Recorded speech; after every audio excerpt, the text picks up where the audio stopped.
واللي عنده الوطنيه العاليه يؤمن بان هذا الرجل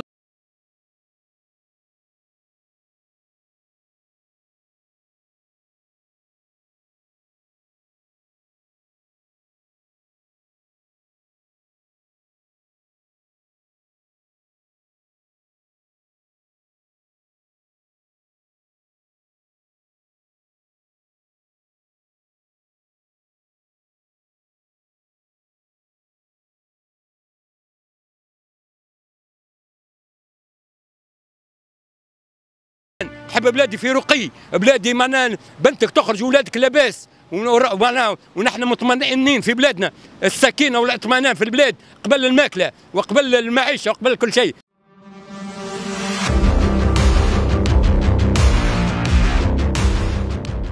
يتوهمون انهم زعماء كما حما وكما الشاب واخوه وكما برشا وكما معنا رشد الغنوشي وكما وامثاله والشل وما لفهم، فهمتني؟ هذوما يتصوروا روحهم زعماء، يحسبوا روحهم ليوبولد سيدار سنغور ولا موتسيتونغ ولا في السجن بعضهم، فهمني؟ هذوما اللي يتوهموا انهم زعماء والشله نتاعهم يتوقعون ويعتبروا انفسهم انهم احزاب. الاحزاب المعارضه في الدول البرة لها مؤهلات وطنيه وسياسيه، لها مؤهلات وطنيه سياسيه معناها عندها باش تفيد البلاد وتعارض في كل ما هو حاجه معقوله، حاجه موضوعيه. اما معارضه للمعارضه ولا للمآرب الخاصه معناها هذا ما فماش منه. معناها مآرب خاصه؟ معناها هذوما مثلا اللي يعتبروا روحهم احزاب سياسيه هذوما جربوا وفشلوا واضروا بالبلاد والعباد وبالحرث والنسل، وباقي يورونا معناها تحملنا 10 سنين خراب ودمار. لو فهمني يا خيبه المسعى وكان كملوا لنا هما، فهمني؟ واللي زاد الطينه بله معاهم هذوما اللي يعتبروا روحهم قادونا 10 سنين خراب ودمار، المتباطئين اللي معاهم، المتشعبطين الذين لهم خلفيات. فما ناس عندها نقمه، عندهم نقمه على النظام السابق والنظام اللي قبله والنظام اللي قبله ومعناه وكل شيء، وتوا جايين يحبوا يفدوا ثارهم في معناها باش تفدي ثارك في الشعب توا باهي.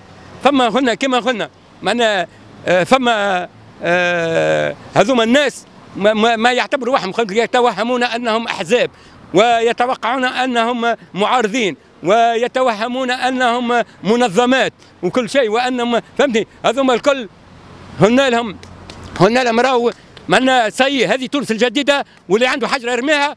وربي معنا ربي يناب هذا الرجل اللي انقذ هذا البلاد. لازم الشعب التونسي يعترف له هذا قيس سعيد.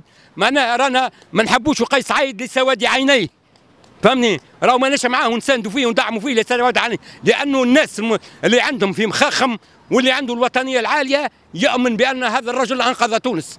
فهذا الرجل توا معنا من المصلحين، من الشرفاء، من النزهاء، فهمتني؟ من المتواضعين، انسان زاهد متواضع، معناها منه من الشعب، فهمتني؟ هاك تشوف فيه معناها كيفاش يحسن في البلاد وكيفاش معناها فما ناس يقايضوا في الشعب التونسي، وعلى البعض جزء من الشعب التونسي يقايضوا فيه بالمقدرة الشرائية وبالمعيشة. لا، نحن الناس اللي عندنا في مخاخنا ما نحبوش المعيشة. وطني قبل بطني، نحب بلادي في أمن وأمان، نحب بلادي في رقي، بلادي معناها بنتك تخرج ولادك لاباس، ونحن مطمئنين في بلادنا، السكينة والاطمئنان في البلاد قبل الماكلة وقبل المعيشة وقبل كل شيء. مش معناها يجوا معناها هذوما هم.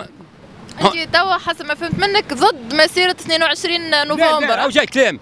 لا انا حكيت لك على الاحزاب، ما نستعرفوش بها احزاب. لو كان فما احزاب عندها برنامج سياسي معناها ثمين عنده ما يقول في روحه راهي العباد تجي معاه، اما هذوما ما عندهمش. هذوما جاي معناها يأجوا ويحرضوا لمآربهم الخاصه. هذوما معناها حكيت لك على الاحزاب، فما برشا اعلاميين، واحترامي لكل وطني في كل القطاعات، اعلام ونقابه وصحه ومحامين وكل، احترامي لكل تونسي وطني غيور ما يعرفش كان مصالح الوطن العليا وما يساند كان اللي يسعى لخير البلاد والعباد. كل ما نحن قلنا لك قيس سعيد مش لسواد عينه ندعموا فيه ونساندوا فيه وجايين معاه، وما زلنا باش ننتخبوه وماناش مسيبينه، فهمتني؟ ماناش مسيبينه، فهمتني؟ وان شاء الله ربي يحمي تونس ويجيب لنا امثال قيس سعيد. يا ليتنا عندنا منا في كل ولايه وفي كل معتمدانيه. هذا الرجل المختلف ما يحب حريه التعبير، ويحبوا حريه الاختلاف. هذه الديمقراطيه. الديمقراطيه هي التداول على السلطه والشعب هو يختار من يحكمه عبر الصندوق. فهمتني؟ اليوم مجلس نواب الشعب اللي هو تم انتخابه من قبل الشعب يعبر عن رفضه لسياسات الحكومه اللي عينها قيس سعيد. انا جايك قلت لك بعض الاحزاب اللي يتوهموا هم زعماء وسياسيين واشباه سياسيين ويزيدوا متسترين وراء منظمات، هذوما ولا متسترين وراء منظمات. به فما صحفيين واعلاميين وطنيين امثال فاطمه الكراي، امثال سفيان فرحات، امثال خليفه شوشان، امثال معنا كل واحد وطني موضوعي. وفما اعلاميين وصحفيين، فما اذاعات خاصه كل يوم فيها بلاطوات اختصاصها التحريض والتعجيج المباشر والغير المباشر. ما تستبل هناش بعض الكرونيكور اللي شادين كل يوم بلاطوات اذاعات. معنا يبان ظاهر خط التحرير نتاعها، اذاعات خاصه كان احزاب سياسيه. فهمني؟ تجيب كم في اللي اسمع هو توا فما زوز اذاعات خاصه معناها خاصه عبدونا يتكوا على الصمود وبعد تالي شدوا في قابس. في بالك قابس ارحم من هالي معناها سكان قابس وطنيين واهالينا في قابس احترموا الوطن واحترموا الوحده رغم هم معناها لحقتهم المذره. وفما ناس استعملت اهالي قابس في البلاطوات وعابدين هذوما الزوز بلاطوات. فهمني؟ عابدين فهمني معنا التعجيج والتحريض المباشر والغير المباشر يستبلوا في الشعب التونسي. فهمتني؟ هذايا معنا جينا هذه الشيخه والشيخاوي واسامه الصغير والكحيلي. فهمتني؟ والكحيلي هذايا في خدمتهم. لا هذايا من اذيال المنصف المرزوقي. نهار الكل ينظر علينا. هذا اسمع هذا نهار الكل ينظر من بلاطو لبلاطو. السياسي ضروري انه يكون متعدد راهو فيه الطرف. لا لازم يكون فما الراي والراي المخالف ما تنجمش. نحن مع كل سياسي له مؤهلات سياسيه وطنيه تنفع البلاد والعباد.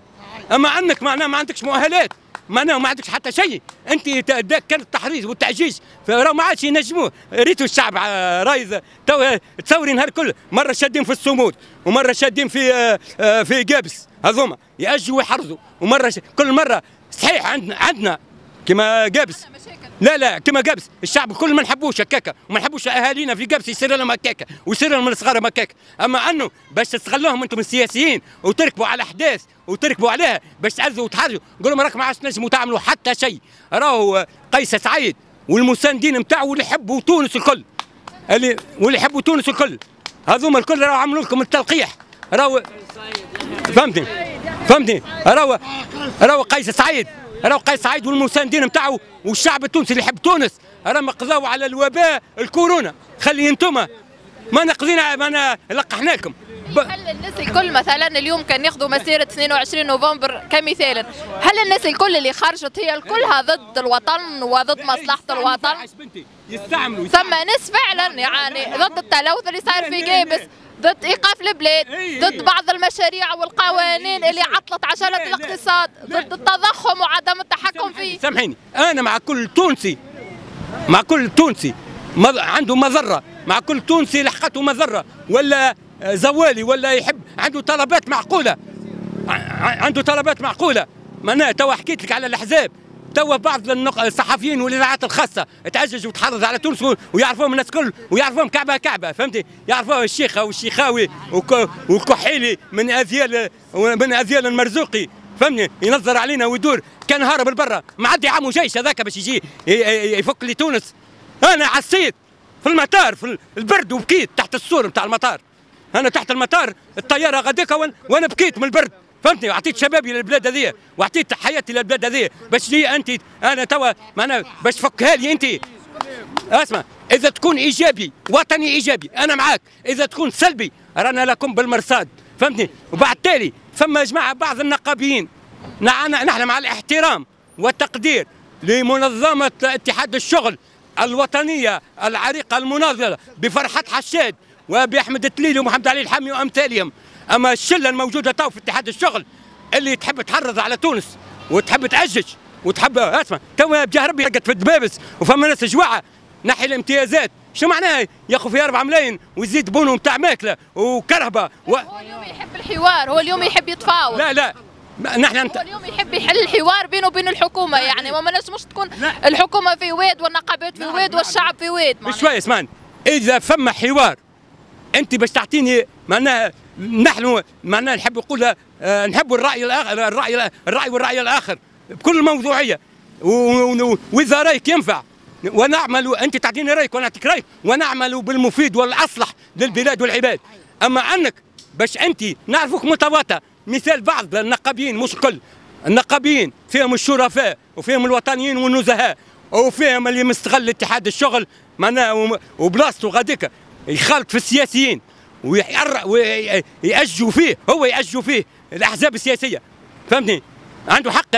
انت عندك نقابي المربع نتاع حقوق الشغالين، وهذيك مقر اتحاد الشغل، هذيك اسمها دار العمال، دار الشغالين مش دار النقابيين. انتم النقابيين، انا نقابات في نقابيين من التعليم، شنو تعرف علاش تخالفوا النقابيين من التعليم ويحبوا يحرضوا على تونس ويحبوا يأجوا الاوضاع، ما فهمتني؟ يحبوا بنوات ماكله ويحبوا كساوي ويحبوا درا شنو حاجات خارجه على شريط